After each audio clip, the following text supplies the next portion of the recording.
이게 잔머리 굴리는 사람은요 성공 못해요. 잔머리 굴리는 사람은 2년을 못 버텨. 예, 잘라버리거든요. 왜? 반드시 법을 어겨. 반드시 국가에서 하지 말한 짓을 해. 국가에서 봐서 범죄 행위를 해요. 근데 그게 왜 그래요? 그렇게 하면 돈을 벌 것 같으니까. 그거 안 된 거 못 봅니다. 그럼 평생 그렇게 벌었으면 지금 떼부자가 돼 있어야지. 절대로 그렇게 되지 않아요. 그래서 애터미에서 뭐 강의 1시간 하든 2시간 하든 성공하는 것은 두 가지 요소입니다. 하나는 겸손해야 돼요. 사람이 겸손. 겸손, 이게 가장 큰 자본입니다. 겸손이.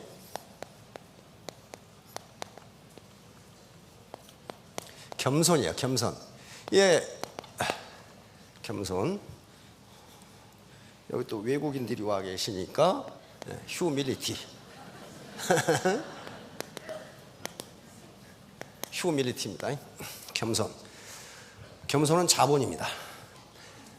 한 사람은 겸손하고 한 사람은 오만하다고 합시다. 누가 사업을 잘하겠어요? 겸손한 사람이 잘하겠어요. 그래서 겸손은 이건 자본입니다. 자본. 이게 캐피탈이에요. 캐피탈. 이게 자본이에요. 자본. 저 자본이 없으면 어떤 일을 해도 성공하지 못합니다. 학자들은 겸손을 뭐라고 정의하느냐 하면은 남의 말을 들어주는 것. 내가 틀릴 수도 있다. 이렇게 생각하는 것. 그리고 저분의 말이 맞을 수도 있다. 이렇게 생각하는 겸손이에요. 그런데 오만한 사람은 절대로 그렇게 생각 안 해. 저놈은 초등학교 나온 놈이야. 난 대학 나왔거든. 내가 잘 알아.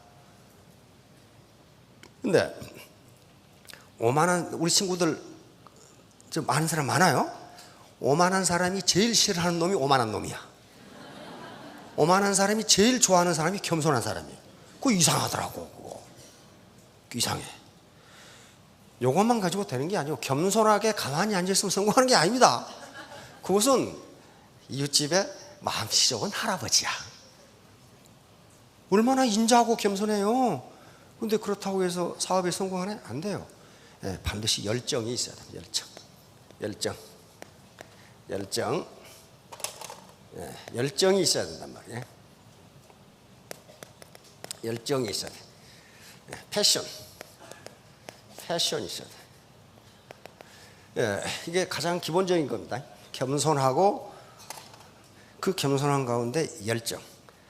죽기 살기로 3년 만에 스타마스터가 되겠다. 그렇게 생각하지 마시고 3년 후에 나는 나에게 스타마스터를 선물하겠다. 그렇게 생각했어요. 안 그러면 내가 나에게 미안하니까.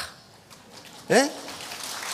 3년 후에 나에게 내가 스스로 스타마스터를 선물하겠다. 안 그러면 내가 나에게 미안하니까. 그렇잖아요. 근데 지금까지 죽기 살기로 애터미 사업을 해서 죽은 사람이 한 사람도 없어요. 전부 다 여기 올라왔어요. 그러니까 죽기 살기로 하면은 성공하실 수 있습니다. 그런데 단 조건은 정직하고 열정이 있어야 돼요. 그러려면 우선 이 머리에 돈을 빼버려야 돼. 돈을 빼버려야 돈이 들어가요. 여기에 뭐가 꽉 차 있으면 안 들어가. 애터미는 돈을 벌게 해주는 어떤 시스템을 가지고 있지만은 우리 사회 그리고 우리 대한민국의 문화 창달을 위해서도 앞으로 기여할 계획을 가지고 있습니다. 현자들이 한 말에 이런 말이 있어요. 시간 약속을 지키지 않은 사람과는 어떤 사업도 같이 하지 마라. 그 사람은 어떤 약속도 안 지킨다. 그런 말이 있어요. 꼭 아침에 보면 늦게 오는 분들이 있어. 앉아있는데 나오라고 그래. 이건 예가 아닙니다. 예가 아니에요. 선진국에서는 있을 수가 없어요. 시간만 되면 문을 닫아버려. 전부 닫아버려. 절대로 못 들어옵니다. 시간 딱. 그러면 우리 사회가 아직 후진적이라는 걸 의미해요. 시간이 넘으면 절대로 못 들어와. 문을 닫아버려 됩니다. 우리가 좀 더 선진화되어야 됩니다. 우리가 바라는 것은 고소득입니다. 하이인컴이란 말이에요. 인컴인데 고소득이 어디서 생기느냐 하는 거예요. 그러면 고소득이 생기려면요 개인의 생산성, 프로덕티비티가 높아야 됩니다. 생산성이 적은데 어떻게 고소득이 생깁니까? 그건 불가능해요. 회사에서도 그 사람은 생산성 범위 내에서 봉급을 주지 생산성을 벗어나서 봉급을 주면 회사가 망해버려요. 그러려면은 이 생산성이 높으려면 어떻게 되면 이 캐피탈, 자본이라는 걸 가져야 됩니다. 앞으로 제가 하는 얘기는 실증 분석입니다. 규범적 분석이 옳다 그러다가 아니고 if then이에요. 그러니까 만일 무엇이면 무엇이다. 과학적 인과관계를 얘기하는 것이지 여기서 좋다 나쁘다는 가치 판단을 하는 게 아닙니다. 그것은 가치 판단은 개인에 따라 전부 다르기 때문에 제가 여기서 어떤 건 좋고 어떤 건 나쁘다 이렇게 이야기할 수가 없어요. 예를 들면 정부가 돈을 많이 찍어내면 물가가 오른다. 이건 맞죠? 여기서 제가 하는 얘기는 돈을 많이 찍어내면 물가가 오른다 이 얘기를 하는 거지 돈을 많이 찍어내는 게 좋으냐 나쁘냐를 지금 얘기하는 게 아니에요. 또 물가가 오르는 게 좋으냐 나쁘냐를 얘기하는 게 아닙니다. 물가가 오르면 좋은 사람이 있어요. 누가 좋아요? 기업가들은 되게 좋아요. 만들어 놓으면 계속 올라가. 만들어 놓으면. 그러나 임금 소득자들은 물가가 오르면은 화폐 구매력이 떨어지기 때문에 앉아서 봉급을 계속 카팅당해. 그런 게 있기 때문에 어떤 사람은 좋고 어떤 사람은 나빠요. 그래서 여기서 제가 일방적으로 가치 판단을 내릴 수가 없습니다. 요 사업 할 것인가 말 것인가. 요거요. 다른 사람 말 듣고 하지 마세요. 이건 자기가 판단해야 돼요. 많은 정보를 얻어서 할 만한 비전이 있는 것인지 없는지는 최종 책임은 자기에게 있습니다. 가끔 보면 사업하다가 아주 박 터지게 싸우는 사람이 있어. 왜 니년이 허락했는데 돈이 안 되냐고 그러거든? 그러면 둘 다 문제야, 둘 다. 아니, 허락한다고 해서 하고, 말라한다고 해서 말고. 그러면 그건 주체적인 삶이 아니에요. 노예적인 삶이지, 그게. 아무리 허락해도, 미국에서는 그게 안 통합니다. 미국에서는 10,000원짜리 물건을 100만 원, 1,000만 원에 팔아도 그 판 사람은 죄가 안 돼요. 왜? 산 놈, 네가 바보 아니냐, 이거야. 네가 같이 판단을 해야지. 저놈이 100만 원을 팔건 1,000만 원을 팔건 그게 무슨 상관이냐 이거예요. 다시 말하면 그게 자본주의 세계입니다. 자본주의 세계에서 모든 의사결정은 자기가 하고 그 결과에 대해서도 자기가 책임을 지는 거지 누구에게 타단나는 것은 그것은 노예적인 삶이에요. 노예적인 삶이라고. 자, 두 번째는 현재 상태에서 나 같은 사람도 성공할 수 있을까? 못합니다. 미안하지만 못해요. 아무리 학력이 좋고 경력이 좋아도 못합니다. 못하는 것은 못한다고 그래야 돼. 그러면 어떻게 해야 되느냐? 와서 배워야 돼요. 시스템에 참여해서 배운 다음 학습을 한 다음에 어떻게 되느냐? 성공할 수 있다 해요. 그런데 딱 오늘 참석하고 내일 안 나온 사람이 있어. 가시죠. 들어보니까 다 알겠더라고. 알긴 개뿔을 알아. 여기 와서 설명할 정도가 아니면 안다고 해서는 안 돼요. 대학에서 교수하는 게 쉬운 일이 아닙니다. 교수하는 게 쉬운 일이 아니에요. 칸트 철학을 강의한다.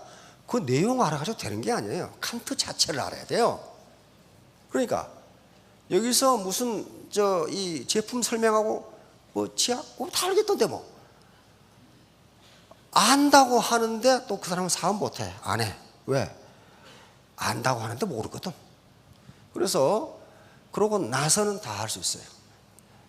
심지어는 대표 사업장이 처음 3년간 앉아있으면 해도 돈이 들어와. 그 양반은 포기란 걸 몰라. 포기. 아주 끈질기거든. 아주 끈질기. 여기서 말하는 성공은 요겁니다. 안정적인 고소득이에요. 사기꾼처럼 한 번 고소득이 아니고 그건 성공이 아니에요. 안정적인 스테이블한 스테이블 하이 인컴. 그러려면은 반드시 자본 축적이 돼야 돼. 자본 축적이 안 됐는데 고소득이 오른다? 에이, 그건 불가능. 그런 일은 없어요. 그래서 이 자본 축적을 하다 보니까 이 말이 이렇게 많은 거란 말이에요. 자, 토마스 에디슨 천재는 1%의 영감과 99%의 노력으로 이루어진다. 땀으로 이루어진다. 그래서 퍼스피레이션, 땀으로 이루어진다. 그랬죠. 땀입니다. 그러니까 따라서 천재는 단순히 자신이 해야 할 모든 일을 완수하는 재능을 가진 사람이다. 스테판 클라인, 독일의 물리학자입니다. 이 양반은 에디슨의 말을 이렇게 바꿨어요. 성공은, 이 양반 최근에 인생은 그렇게 돼. 인생은 1%의 우연과 99%의 노력으로 이루어진다. 그런데 이 양반이 강조하고자 하는 것은 에디슨과는 반대입니다. 에디슨은 99%의 노력을 강조했지만 이 사람 에디슨의 말을 다른 방법으로 해석했어요. 이 1%의 우연이 없이는 99%의 노력은 무용지물이다. 그런 말이에요. 1%의 우연이 없이는 우리는 우물을 파도 한 우물을 파라 그랬죠. 그것도 물이 나올 때를 파야 한 우물을 파야지 바위 파봐야 물 나오는 거 안 나와요. 그때는 빨리 바꿔야 돼. 다시 한번 이 양반이 하는 얘기일 거예요. 모든 인생을 보니까 1%의 우연이 성공을 결정하더라는 거예요. 에디슨, 만약 우리가 할 수 있는 모든 일을 한다면 우리들은 우리 자신에 대해 깜짝 놀랄 것이다. 다시 말하면 인간은 자기를 해보지도 않고 안 된다고 생각하는 경우가 많다는 거예요. 해보지도 않고. 그러니까 자신이 할 수 있는 일을 최선을 다해서 하면 자기 자신도 놀랄 거다. 그런 말이에요. 포드 아저씨는 바로 이 헨리 포드 때문에 우리가 지금 자동차를 타고 있습니다. 헨리 포드 시절에는 자동차는 귀족들, 귀부인들이나 사치품으로 가지고 있었던 거예요. 그런데 포드는 그렇게 생각하지 않았어요. 이 자동차를 왜 귀족들만 가져야 되느냐? 노동자들도 자동차를 가지면 안 되는가? 이게 뭐예요? 이게 아주 창의적인 생각이에요. 포드의 최종 학력은 초등학교 졸이에요. 그러나 엄청난 책을 읽은 거예요. 그래서 그런 생각을 하게 된 거예요. 그래서 그러면 노동자들이 자동차를 사려면 어떻게 할까? 포드가 그걸 생각하는 거예요. 자동차를 싸게 만들고 노동자들의 임금을 올려주면 자동차를 살 수 있으니까 자동차를 많이 팔면 이익이 적게 남더라도 이익이다. 이 생각을 합니다. 예터미하고 똑같은 생각이에요. 치약을 990원에 팔아도 칫솔을 2천만 개를 팔면 많이 남는다. 그 생각이에요. 포드가 똑같은 생각을 합니다. 그래서 T형 자동차를 만들어서 오늘날 우리가 자동차를 타게 됐습니다. 근데 지금은 또 자동차가 많이 되니까 매연이 많이 나와 또. 그렇죠? 매연을 없애려고 노력해도 안 되고 매연이 안 나는 자동차를 만들면 돼. 그게 비즈니스예요. 그게 싱크 디퍼런트라고 스티브 잡스가 이야기한 싱크 디퍼런트예요. 그럼 뭘 만들어 버리면 돼? 맹물로 가는 자동차를 만들면 돼. 맹물로. 그게 수소 자동차예요. 수소는 얼마든지 있으니까. 물은 수소가 산소로 이루어지죠. 그게 싱크 디퍼런트예요. 내 생각이 맞다 그렇게 있으면 그 생각이 안 나와요. Coming together is a beginning. 만남이 시작이에요. 오늘 만났죠? 처음 만난 분이실 거예요. Keeping together is progress. 계속 함께 하는 것이 발전이고. 그러니까 오늘 듣고 다 한다고 가버리신 말은 발전이 없는 거예요. 마지막으로 working together is success 그랬어요. 함께 일하는 것이 성공이에요. 이거 계속 강조합니다. 제가 함께 일해야 됩니다. 함께. 나 혼자 똑똑한 게 아니고 어떤 개별지성도 집단지성을 능가할 수가 없어요. 대부분 사람들이 사소하다고 무시하는 것들에 관심을 갖는 소수가 부자가 된다. 가끔 그래요. 이거 칫솔 990원인데 에이 이 사람아 990원짜리 팔아가지고 언제 부자가 돼? 그놈은 부자 못 돼. 대부분의 사람들이 사소하다고 생각하는 것들에 관심을 갖는 누가? 소수가 부자가 된다. 다수가 부자 되는 게 아닙니다. 자, 그래서 신사숙녀가 된다는 것은 곧 자기 자신의 자본을 축적하는 길입니다. 이것은 인간 개발 지수, 이건 신사숙녀가 얼마나 됐냐 하는 문제예요. 인간, 유엔에서 낸 거 없습니다. UNDP, UN 개발 계획이라는 거 낸 것인데 각 국민의 평균적 인간 개발 지수를 계산해 놓은 겁니다. 그래서 아무리 그 나라가 소득이 높아도 인간 개발 지수가 낮으면 선진국으로 취급하지를 않습니다. 예를 들면 세계에서 가장 소득이 높은 나라는 중동의 카타르라는 나라입니다. 1인당 소득이 10만 달러예요. 10만 달러. 그런데 카타르를 선진국으로 친 사람이 하나도 없어요. 왜냐하면 인간 개발 지수가 낮아. 쉽게 말하면 인간이 덜 돼먹었다 그런 말이에요. 인간이. 그런데 우리가 선진국이라고 하는 나라들은요, 인간 1.0 만점인데 굉장히 높아요. 대한민국도 인간 개발 지수가 0.898. 여기서 인간 개발 지수가 0.889이면 very high. 굉장히 인간 개발이 잘 된 나라로 봅니다. 그런데 이 나라는 전부 다 소득이 고소득이에요. 다음 인간 개발 순서인데 그 소득이 다음 단계예요. 절대로 인간 개발이 안 됐는데 소득이 높아질 수가 없어요. 아프리카 인간 개발이 굉장히 낮은 나라인데 이 소득 좀 보세요. 소득. 다시 말하면 인간 개발이 안 됐는데, 인간이 아직 안 됐는데 고소득을 올리는 예는 없다. 없다. 없답니다. 그러면 우리 대한민국 내에서도 마찬가지예요. 국가에서 하지 말라는 짓 하고 회사에서 하지 말라는 불법 행하고 다른 사람에게 피해를 주고 이건 인간 개발이 안 된 거예요. 신사숙녀가 아니거든요.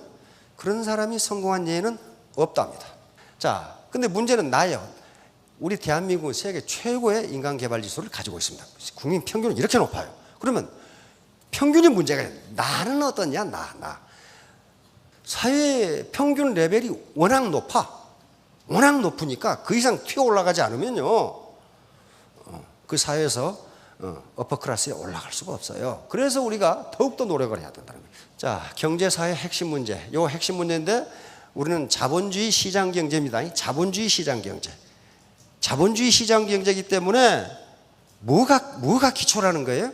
우리 사회를 돌아 움직이는 힘은 자본이에요, 자본. 왜 자본주의에 살면서 이걸 생각을 안 해? 자본이 없으면 그런 가람빼기로 살 수밖에 없어요. 우리는 사회주의 통제 경제가 아닙니다. 자본주의 시장 경제니까 모든 문제를 시장이 해결해요. 시장. 이걸 보이지 않는 손이라고 그러면.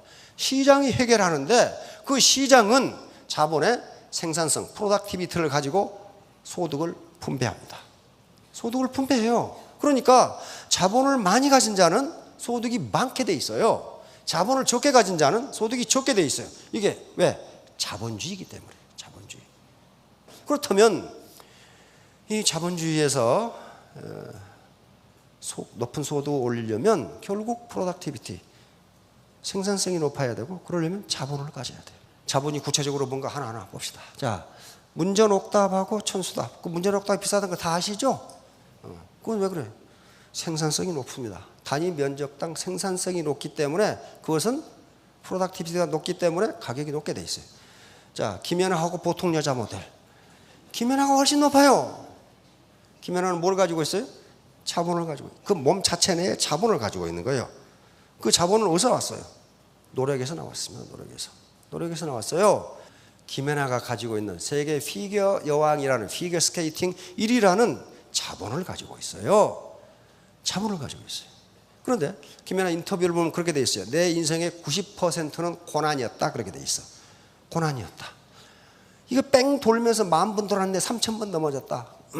엉덩이가 아파서 돌아다니질 못했다.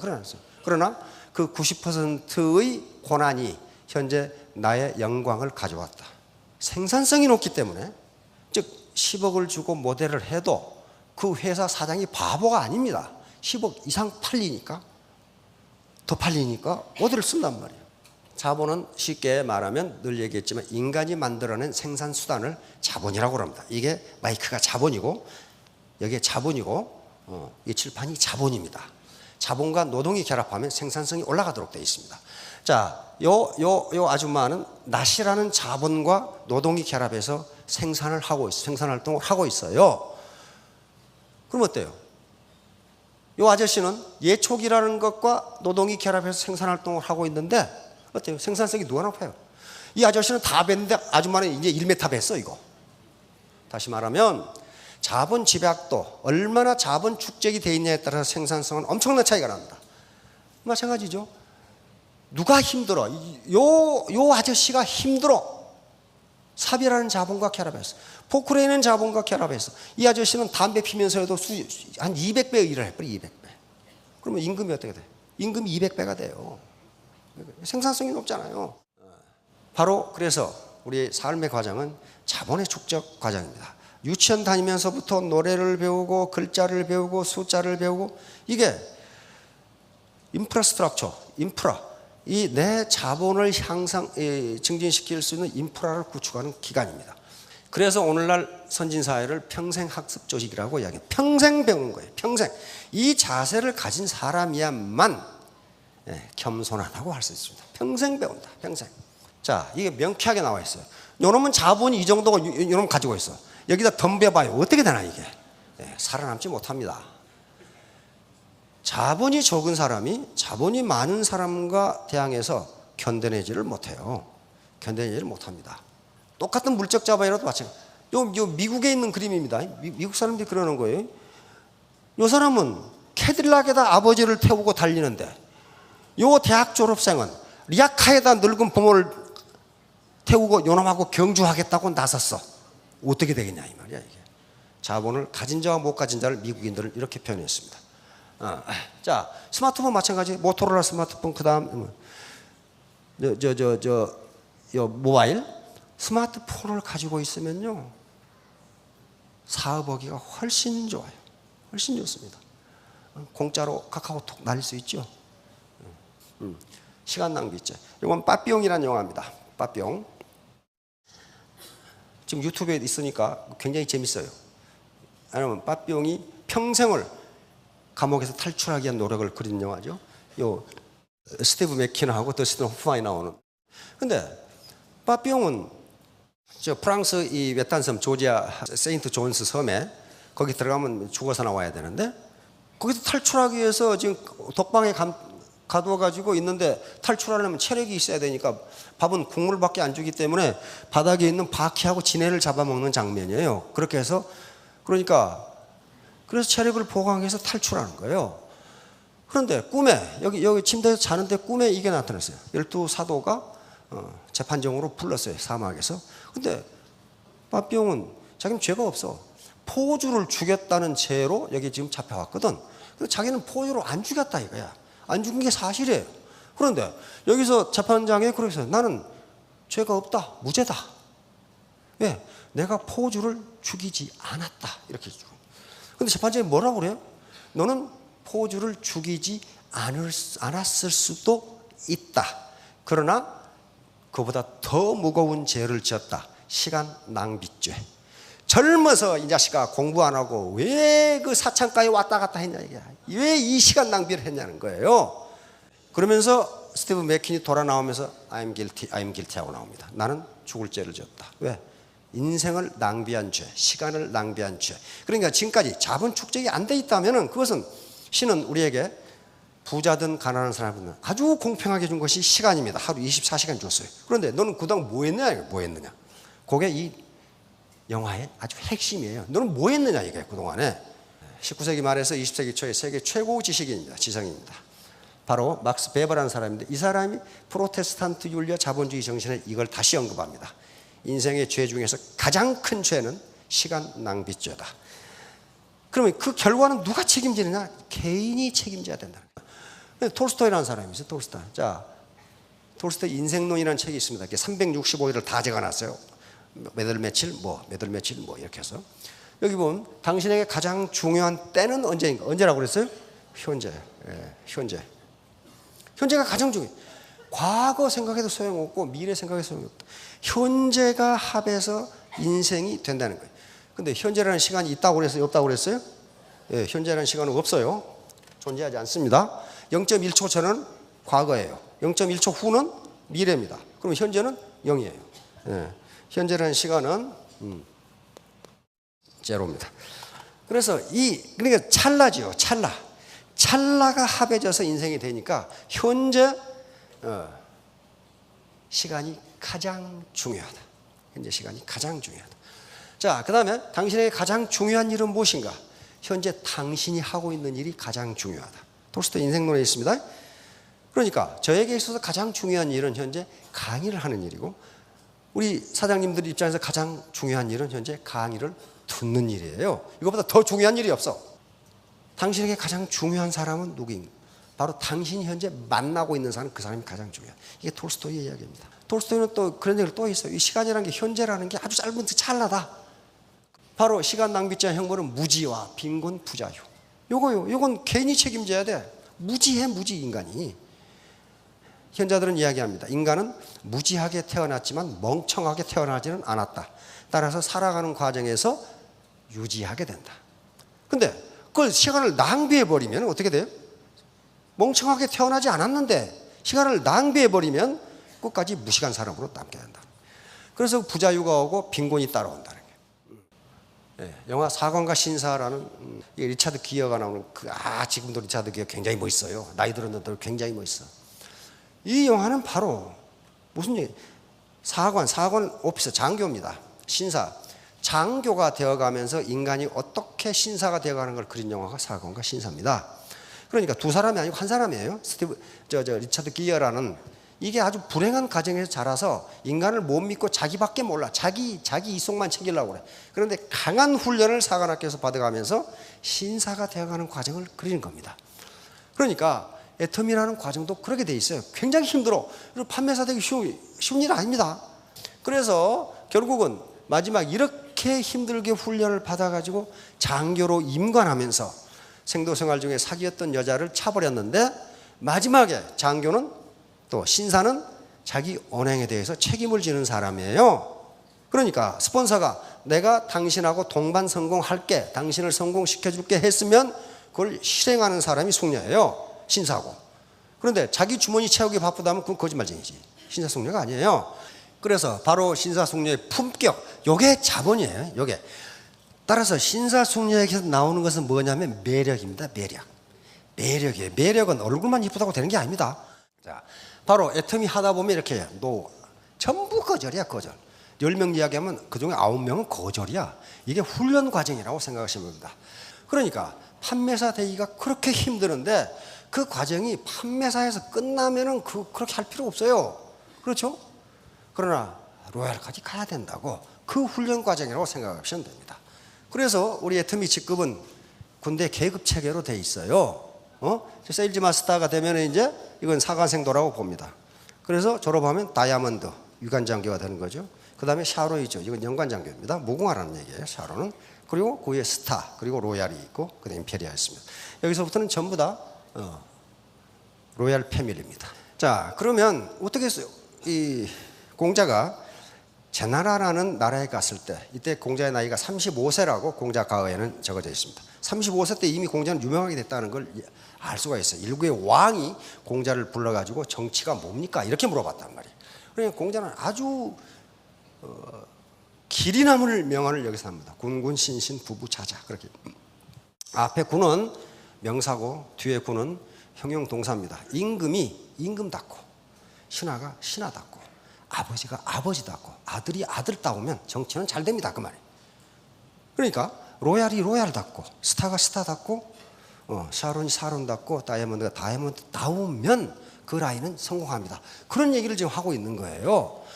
가정도 아버지가 아버지답고 어머니가 어머니답고 자식이 자식다우면 그 가정은 잘 되고 평화가 있습니다.